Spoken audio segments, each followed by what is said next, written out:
O impeachment é apenas para apurar.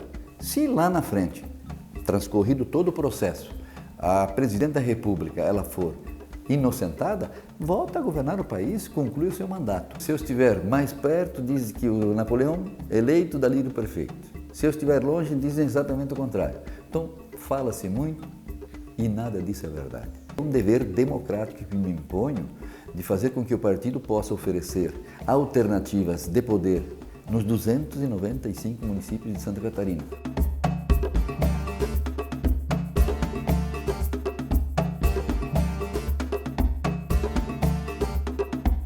Por vias tortas, por um fato triste, ele tornou-se senador da República, representante de Santa Catarina, em especial de Blumenau, na corte mais alta do parlamento brasileiro. Suplente de Luiz Henrique da Silveira, assumiu a vaga com a morte do ex-governador no primeiro semestre deste ano e tem mais 3 anos de mandato. É uma das lideranças mais importantes do PSDB catarinense, com grande capacidade de articulação. O senador Dalírio Beber é o convidado do nosso Informe Blumenau Entrevista. Tudo bem, senador? Tudo bem, estamos aí, digamos, para podermos conversar um pouco sobre essa importante tarefa que me incumbe a partir do momento do falecimento de uma das figuras mais importantes da política de Santa Catarina da atualidade, que foi, de fato, Luiz Henrique da Silveira, um político com 45 anos de história, que ocupou cargos importantes, não só mandatos eletivos, mas também na condição de ministro de Estado de Ciência e Tecnologia no governo de José Sarney, bem como também de presidente nacional do PMDB, um partido forte, que tem história, que é o sucedâneo do MDB, o Partido da Resistência. Luiz Henrique, digamos, de fato, reunia todas estas condições em função de sua capacidade, mas sobretudo do seu talento e da capacidade pessoal de fazer com que as coisas acontecessem de forma agregada, em razão exatamente do seu poder de influenciar as pessoas. Ou seja, o poder que o Luiz Henrique exerceu não era pelo poder, pelo fato de estar no poder, mas sim pela sua capacidade de fazer com que as suas ideias passassem a ser assumidas por outras lideranças partidárias e fez com que ele chegasse ao governo do Estado em 2002 e logo na sequência recebesse dos catarinenses a oportunidade de representar o Estado na condição de senador da República a partir de 2011. Mas que ano para assumir uma cadeira no Congresso Nacional em Brasília? Eu queria que o senhor fizesse essa avaliação desse momento político. Não tínhamos a expectativa de assumir o Senado Federal em função de um acidente, ou seja, de uma perda tão expressiva, tão irreparável quanto a morte de uma liderança como Luiz Henrique da Silveira. E se estávamos compondo a sua chapa na função, ou seja, no espaço, na condição de primeiro suplente, se deveu muito às várias parcerias que os nossos partidos estabeleceram ao longo dos últimos anos, a começar, digamos, no ano de 2000, quando ele buscou um segundo mandato consecutivo na Prefeitura de Joinville e que teve a participação decisiva do PSDB, na época, tendo como vice o nosso atual deputado federal, Marco Tebaldi. E logo na sequência, digamos, esse projeto ousado, à época, em função de que a eleição provável de um PMDBista era pouco compreendida e até aceitável naquela oportunidade. E resolvemos participar desse projeto porque tinha uma perspectiva de oferecer a Santa Catarina um governo que se diferenciasse, digamos, daqueles governos que até então o Estado, digamos, teve, né? E fomos bem-sucedidos, fomos para o segundo turno, e no segundo turno se ganhou com uma diferença pequena. E aí nós tivemos a história que quase todos os catarinenses conhecem, porque dela foram agentes, ou seja, participaram efetivamente no processo eleitoral de 2006, no processo eleitoral de 2011 e agora de 2014.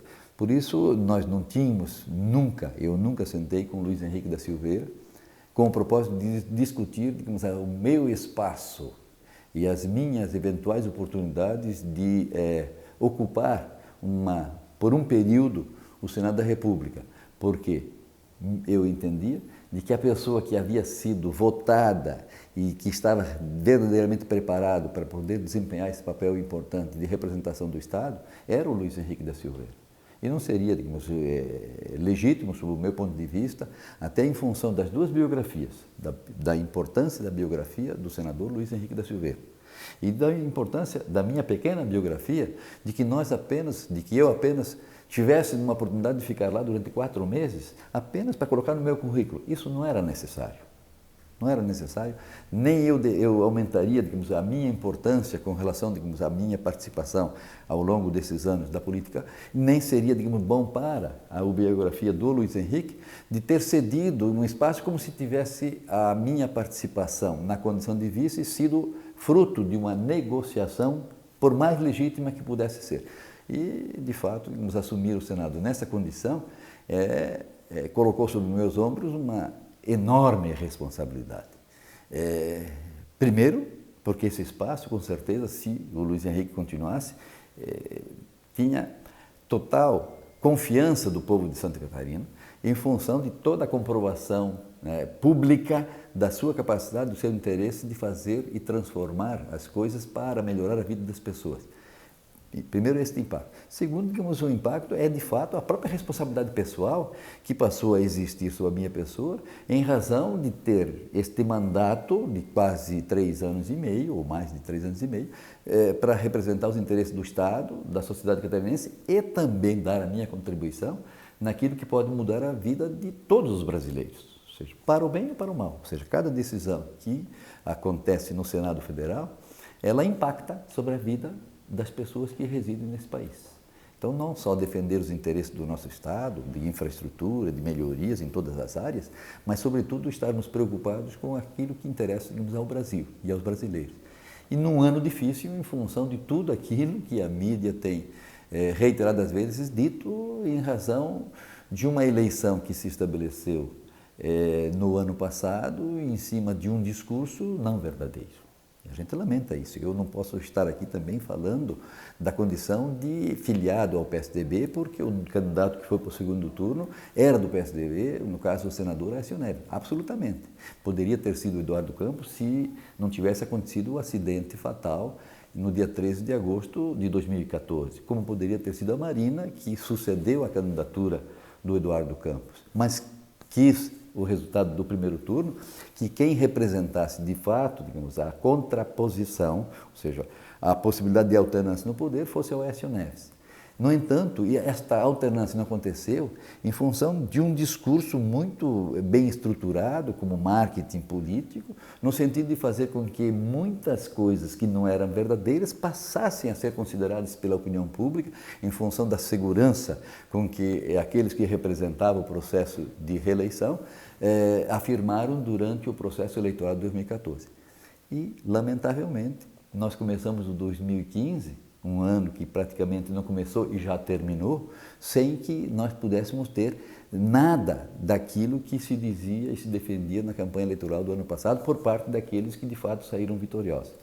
Este é o cenário que eu encontrei no Senado Federal, ou seja, estar ao lado dos demais 80 senadores, no sentido de apreciar uma legislação que havia e que foi constantemente remetida à apreciação do Congresso, para criar mais impostos, reduzir benefícios tributários, tirar benefício dos trabalhadores, de funcionários, mas necessário o debate para permitir de que toda a sociedade brasileira passasse a conhecer em profundidade os equívocos que foram cometidos ao longo de vários anos, não apenas do ano passado, do processo eleitoral. O processo eleitoral do ano passado foi apenas um episódio político que fez com que os que estavam no governo pudessem vencer as eleições para terem o direito de governar o país por mais 4 anos. Agora, as consequências, ou seja, esse debate todo que se estabeleceu em nível de Congresso, com a participação também da sociedade brasileira, ele está pelo menos fazendo com que nós consigamos sair deste período conhecendo as fragilidades, os erros, os equívocos cometidos pelo governo como um todo. Porque nós não podemos, com certeza, a sociedade brasileira, perder a oportunidade de aprender com o que foi praticado nesses últimos 13 anos e aí sim, num governo que suceder, digamos, o novo governo, seja ele, digamos, por antecipação ou mesmo em 2018, que nós possamos reconstruir essa sociedade para que aí sim o Brasil, que é um país forte, um país que tem riquezas naturais invejáveis, possa de fato oferecer aos cidadãos brasileiros uma perspectiva de crescimento de forma sustentável por longo tempo, sem que soframos essas oscilações brutais destes últimos anos. Senador, ainda falando sobre a situação de Brasília, né? O senhor fez fortes críticas ao governo federal, mas o senhor falou muito da questão eleitoral, lembrando que esse processo de impeachment que está, né, em tramitação a partir de agora, que foi aberto, ele não fala sobre a questão eleitoral, ele fala sobre as pedaladas fiscais. Eu lhe pergunto, agora recentemente o STF deu uma decisão aumentando ainda mais a responsabilidade do Senado Federal. O que se fala em Brasília? Qual é a sua percepção? Há possibilidade da presidente Dilma cair via impeachment? Bom, a Câmara Federal é a que representa a sociedade brasileira, ou seja, o povo, os eleitores.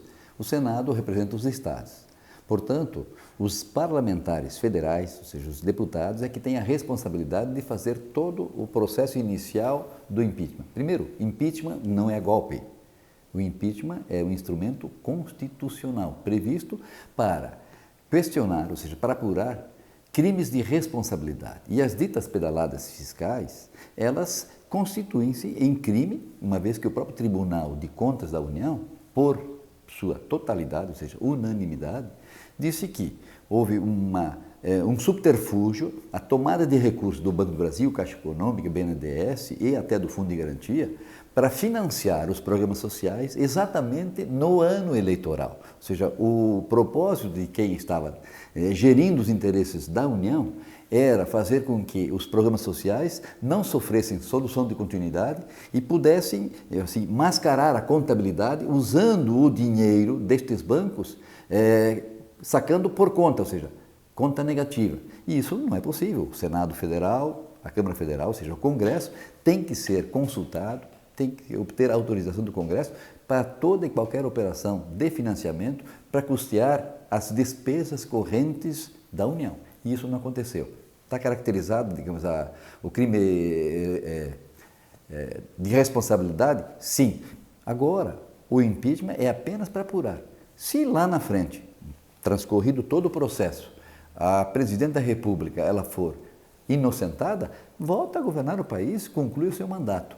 Hoje existe também, por parte da sociedade brasileira, uma forte pressão em função da insatisfação que passou a existir exatamente em função do processo eleitoral. Porque lá, a presidente da República, ela afirmou a essa mesma sociedade brasileira que o país estava bem, estava sob controle, que não teríamos nenhuma dificuldade a ser enfrentada nos próximos anos. E isto não aconteceu. Então, o descontentamento, a indignação da sociedade brasileira, ela repercute, com certeza, primeiro na Câmara Federal, que é onde o processo se inicia, e depois no Senado Federal.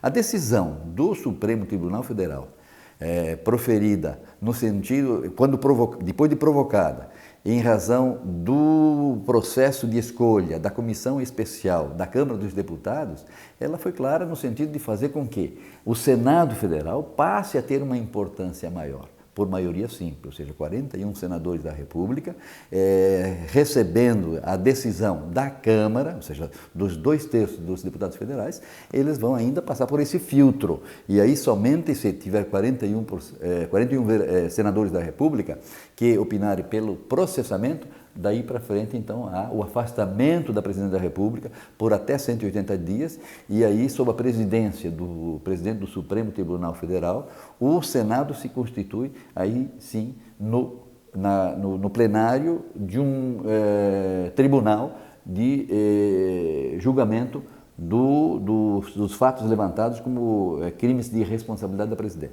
Então, primeiro nós vamos aguardar, né, que todo o processamento aconteça na Câmara, a sociedade vai interagir fortemente com os deputados. Mas qual é o seu sentimento? O senhor está lá, o senhor está ouvindo seus pares, o senhor acha que a presidente vai ser afastada? Hoje falam-se, claro, antecipadamente, que ela teria os votos suficientes no Senado para garantir a permanência. Qual é o seu sentimento? O sentimento que predomina em nível de Senado, como também de Câmara, a sociedade ela tem que mandar essa mensagem clara para todos os senadores e para todos os deputados federais.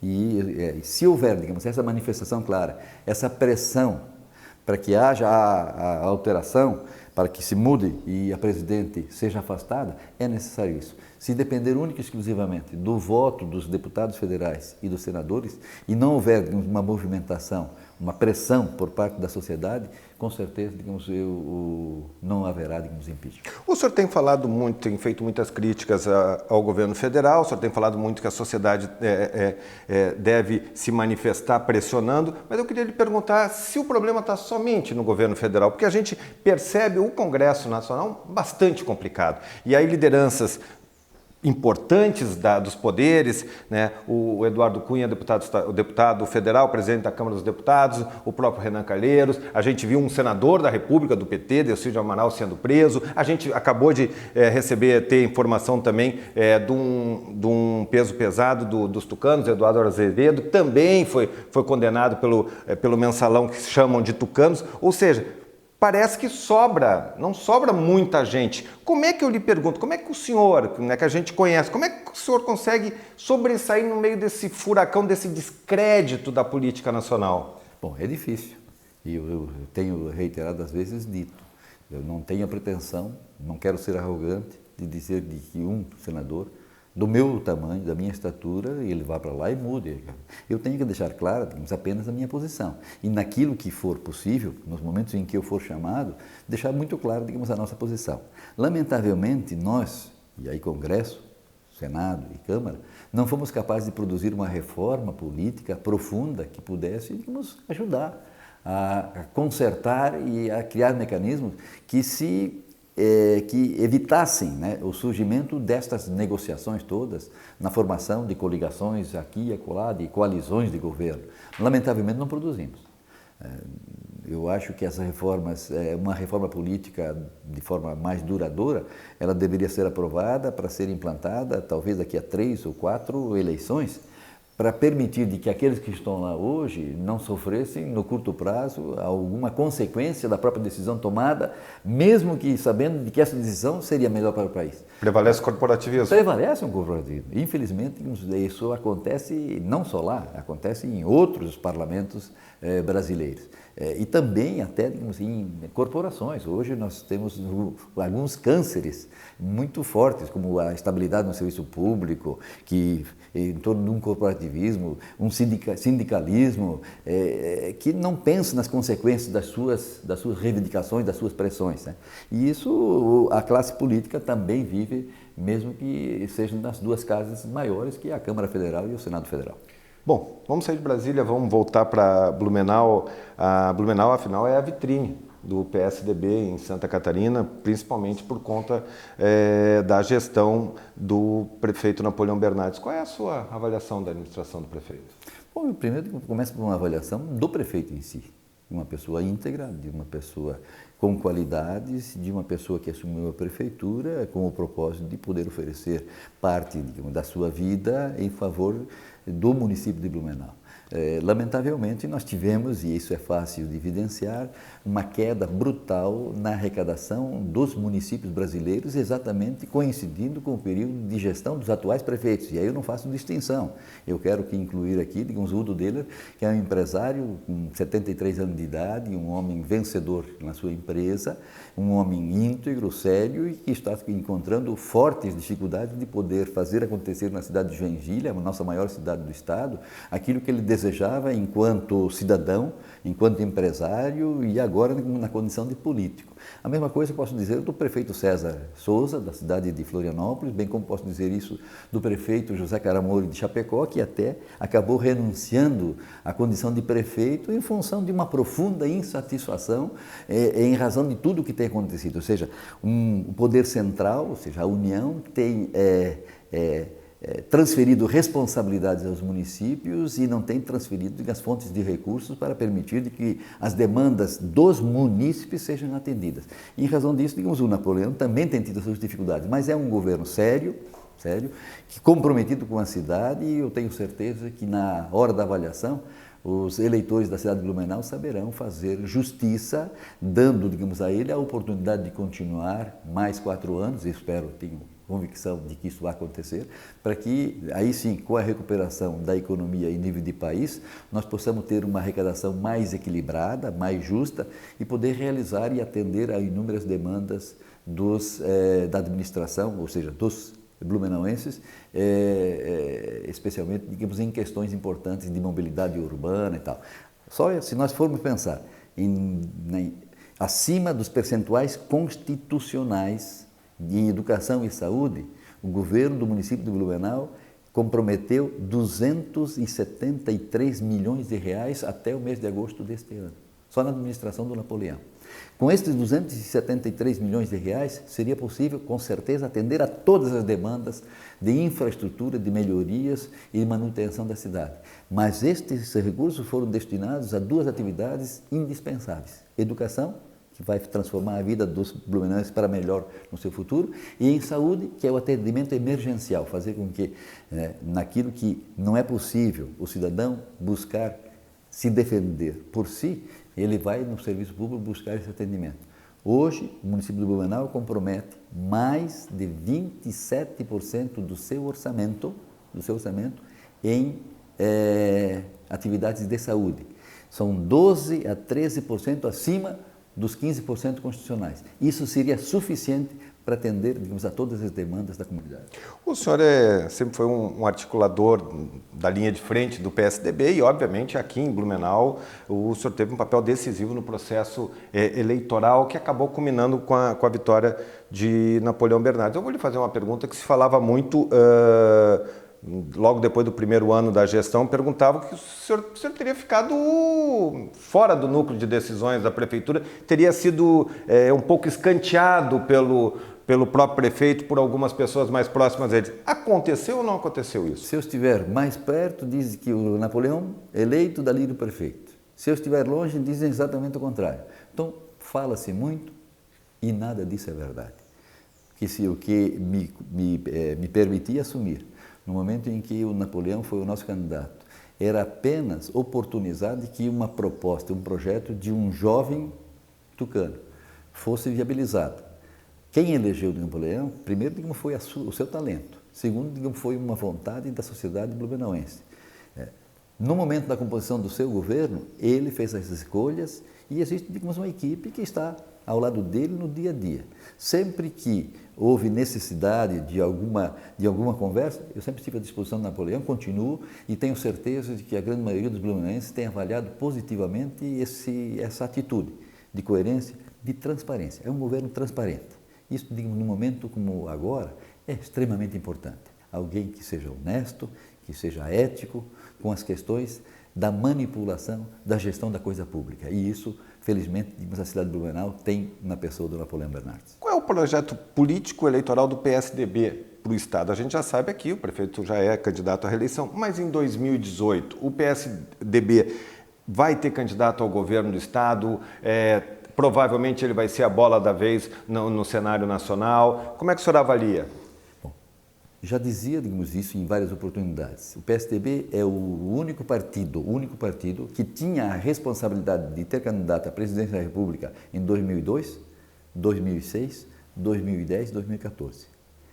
Nós seríamos responsabilizados se houvesse a omissão por parte do PSDB de não oferecer uma alternativa à sociedade brasileira.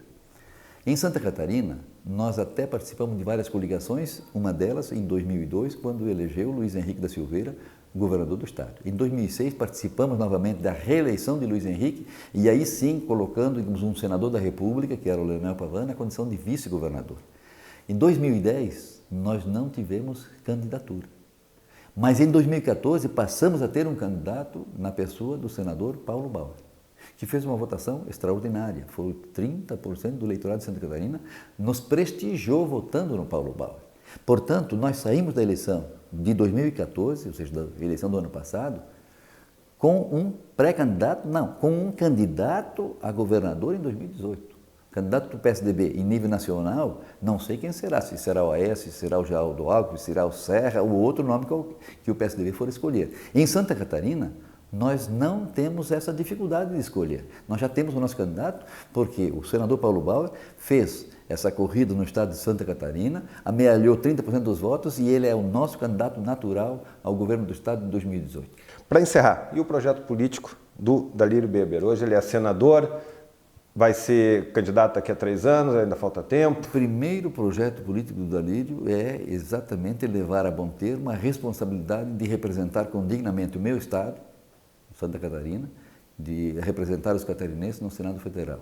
Esta, digamos, é a minha maior responsabilidade. E continuar fazendo aquilo que sempre fiz em nível partidário, de procurar fortalecer o partido, de preparar as nossas candidaturas, que é um dever democrático que me imponho, de fazer com que o partido possa oferecer alternativas de poder nos 295 municípios de Santa Catarina, ou para prefeito, ou para vice-prefeito, ou pelo menos uma bela nominata de candidatos e candidatas a vereador. Este, digamos, é o meu grande trabalho para esses próximos anos. O que acontecer em 2018 será consequência de todo esse trabalho. Se surgir, digamos, algum chamamento que for entendido como, de fato, digamos, um projeto de interesse da sociedade catarinense, eu estarei presente. Como projeto pessoal, com certeza estou fora. Senador Dalírio Beber, muito obrigado pela sua participação no Informe Blumenau Entrevista. Ao longo de 2016 vamos estar falando bastante política e certamente vamos abrir espaço e vou querer recebê-lo novamente aqui. Muito obrigado, mas eu também agradeço a oportunidade de poder conversar um pouco sobre as minhas responsabilidades agora na condição de senador federal. Esse é o Informe Blumenau Entrevista, sempre ouvindo uma personalidade da política catarinense.